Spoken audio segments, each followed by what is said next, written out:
Friday Bytes by Helixz. Today I'm going to talk about understanding React.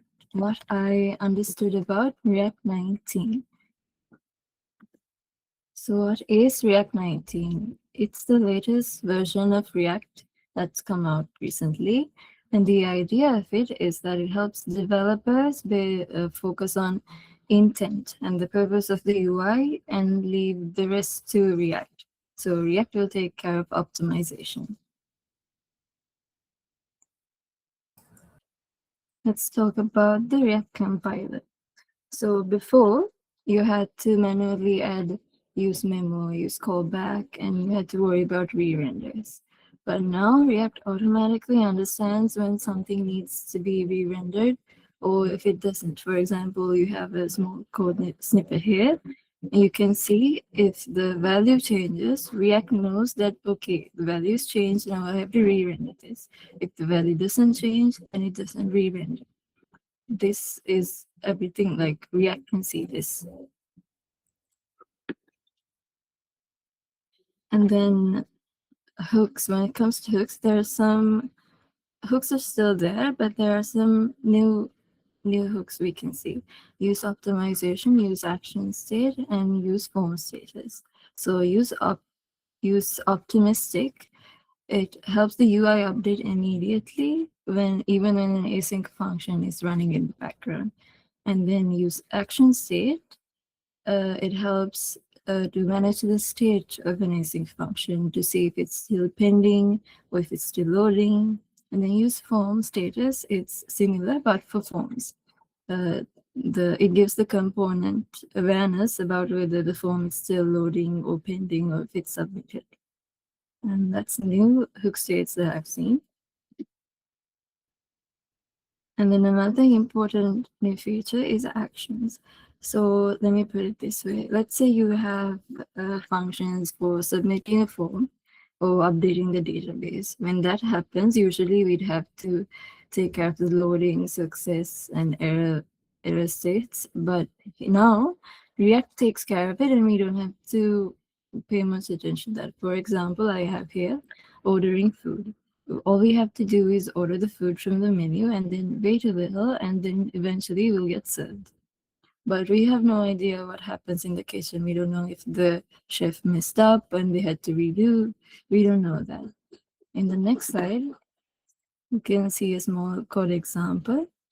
This is what it would have been before, and this is what it is with React 19, a function to save data.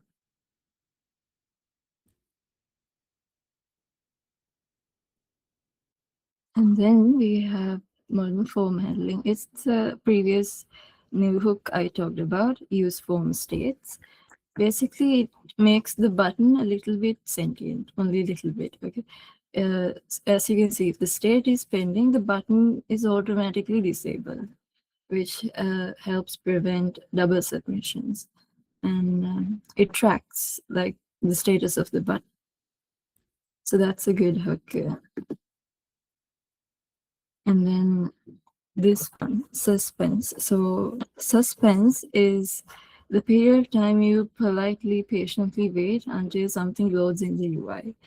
And suspense, like with new React 19, we have this feature where if, let's say, the user wants to load their profile, so until the profile is loading, suspense will show the user the loading page instead.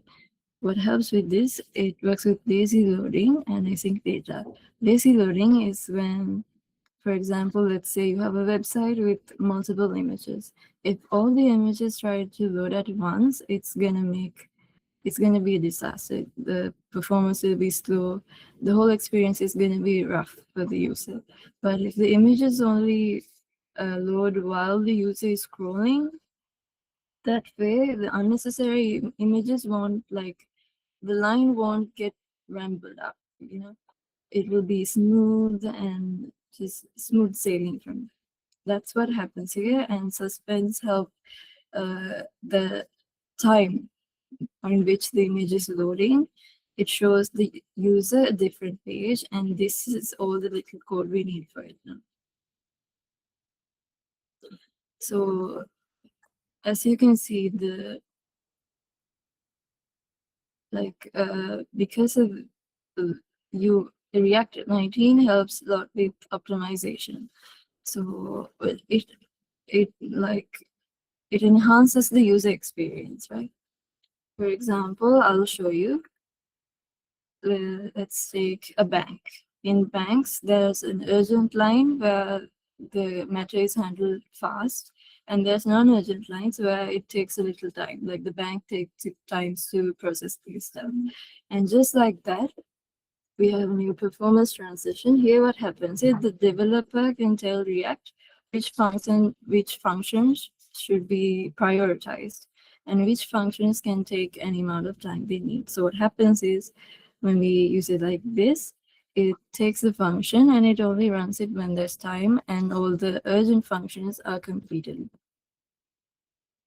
And so the basic gist of it is it makes performance really nice.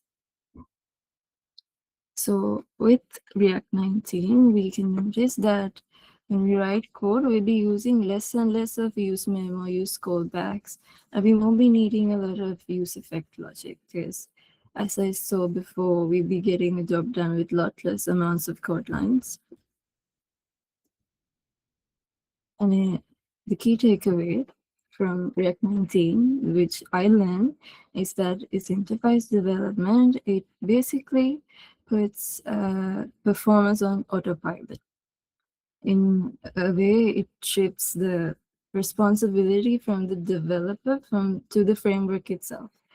It instead of optimizing manually, we can focus on the UI, and React will take care of basic functions and the performance and the behaviors, which makes it a lot less stressful for the developer. That's what I learned and understood about React 19 so far. So thank you for your time. I hope you learned something new from this. And that's my session.